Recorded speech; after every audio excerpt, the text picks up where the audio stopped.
Hello दोस्तों, यथार्थ Hindi education classes में आप सभी का स्वागत है। तो अभी की क्लास में हम पढ़ेंगे पर्यायवाची शब्द, जो कि सभी प्रकार के एग्ज़ाम में समान रूप से उपयोगी होंगे आपके लिए। चाहे आप हिंदी टीजीटी पीजीटी की तैयारी कर रहे हों या फिर अन्य किसी भी प्रकार की नौकरी की तैयारी कर रहे हों, तो उसके लिए काफ़ी इम्पोर्टेंट होंगे ये पर्यायवाची शब्द। तो चलिए स्टार्ट करते हैं। पहला प्रश्न है इसमें, पहला जो शब्द है पर्यायवाची वह है अंक। अंक के जो पर्याय होते हैं वह आपको बताने हैं, देखने हैं कि क्या क्या है।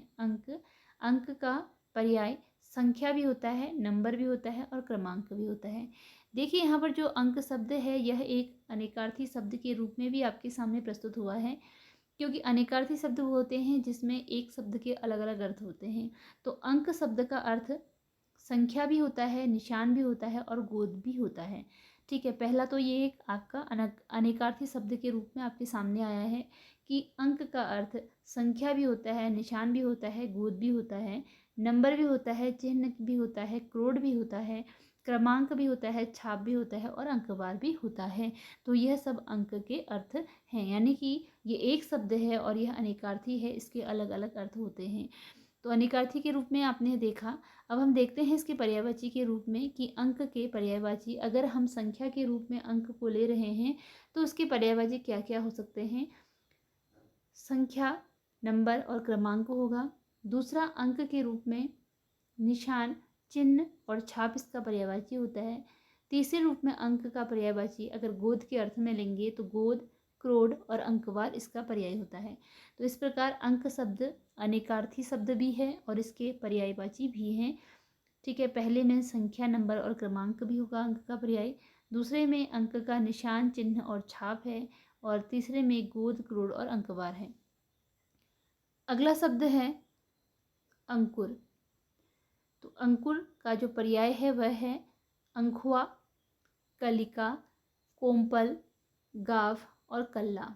अंकुर का मतलब जो बीज में जो अंकुर निकलता है उससे है, बीज में जो अंकुर निकलता है उससे है। तो उसे अंखुआ भी कहते हैं, कलिका भी कहते हैं, कोम्पल भी कहा जाता है, गाव भी कहा जाता है और कल्ला भी कहा जाता है। अगला शब्द है अंग। तो अंग के लिए जो पर्याय हैं वह हैं अवयव, भाग, हिस्सा, उपांश और घटक। अंग के लिए पर्याय हैं अवयव, भाग, हिस्सा, उपांश और घटक। और दूसरा अंग फिर यहाँ पर अनेकार्थी के रूप में इसका प्रयोग हुआ है। अंग का अर्थ अगर आप भाग के रूप में लेंगे तो अवयव, भाग, हिस्सा, उपांश और घटक होता है। और दूसरा अंग का अर्थ अंश, टुकड़ा और खंड भी होता है। ठीक है, अंश, टुकड़ा और खंड। तो अंग का अर्थ एक रूप में अवयव, भाग, हिस्सा, उपांश और घटक है और दूसरे रूप में अंग का अर्थ अंश, टुकड़ा और खंड है। अगला शब्द है स्वीकार करना। स्वीकार करने के लिए क्या पर्याय होगा। तो अंगीकरण है, अंगीकरण के लिए जो पर्याय है या फिर स्वीकार करना, स्वीकारने का पर्याय आप कह सकते हैं। तो अगर आप स्वीकार शब्द लेंगे कि इसका पर्याय क्या होगा, तो अंगीकरण है, स्वीकरण है, स्वीकृति है, अंगीकार है और अपनाना। यह अपनाना यानी कि स्वीकार करने के पर्याय हैं। अगला है अंगूठी। अंगूठी के पर्याय क्या क्या हैं। अंगुलिका, अंगूठी को बोलते हैं, मुद्रा, मुंदरी, मुद्रिका और छाप, यह सभी अंगूठी के पर्याय हैं। अंगूठी के पर्याय अंगुलिका है, मुद्रा है, मुंदरी है, मुद्रिका है और छाप है। यह अंगूठी के पर्याय है। अगला शब्द है अंचल। तो अंचल यहाँ पर फिर से अनेकार्थी के रूप में प्रयोग हुआ है। अंचल का अर्थ होता है अंचल, अंचल और अंचल, तीन रूपों में प्रयोग हुआ है अंचल का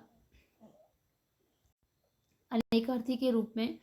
तो अंचल का एक और अर्थ है आंचल, पल्ला, पल्लू और अंत। दूसरा अंचल का अर्थ है छोर, सिरा और किनारा। और अगला अंचल का अर्थ है क्षेत्र, प्रदेश और इलाका। अगर क्षेत्र की बात करें तो अंचल के रूप में इसका अर्थ क्षेत्र, प्रदेश और इलाका है।